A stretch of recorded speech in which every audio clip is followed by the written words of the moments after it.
Unconference is a positive. It's a way of realizing that the conference is just one of many places where these conversations happen, and it's a continuation of that. So in my mind, the Unconference is a way of providing conversational space for people, even if you're not having those conversations. I think being on a fly on the wall sometimes is so great because your investment is so low and the risk so low, but the benefit's so high. For me, the experience of meeting people through the GCC has also been a place of both convergence and divergence. So it is a place where I find there are people who are doing the same work that I'm doing and that I know who my people are. I feel like a word that I have been grappling with a lot and trying to figure out is belonging, but I actually think for me this is a place of belonging. This is a place where I know there are other folks who are doing the same work. For me, this podcast is, the chance that when you leave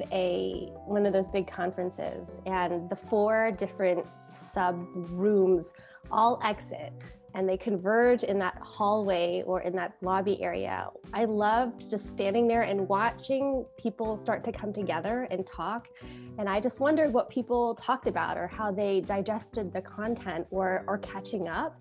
And so this just captures a little bit of all of those divergent conversions. I mean, the genuine answer, but it sounds totally cliche, is that I really respect and am interested in my colleagues from GCC. It's just like really overall as an organization is filled with smart, thoughtful people who care about students and care about their work. And so to get a little snippet of conversation on something that I may not have thought up on my own, but then I realize is like, oh, this is really relevant, or yeah, I agree, or I'm glad just even to have a connection with this person who's saying this smart, interesting thing. That's to me, that's sort of the value of it to me. I feel like there's a lot of opportunity here to continue to build that community even from afar, so that when we all are together again, that it's much easier to continue to build that community more effectively. I'm actually just here for the laughs. And cookies? Are there cookies? Nope, just the laughs.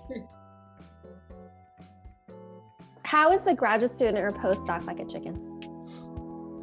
Because chickens are highly inquisitive, and graduate students and postdocs are highly inquisitive. Chickens are easily trained as well. Graduate students and postdocs, slightly more difficult because they bring more of a rich emotional depth to the conversation, which can actually impact learning ability. Emotions are really great at establishing effective reinforcement of learning. So fear-based learning is very quick, but if you are feeling less than optimal, if you are frustrated, if there are negative emotional states, all of those can actually impact the ability of the brain to make connections between the things that are happening around you. So the ability for animal behavior and positive reinforcement training to impact career trajectories is actually very direct.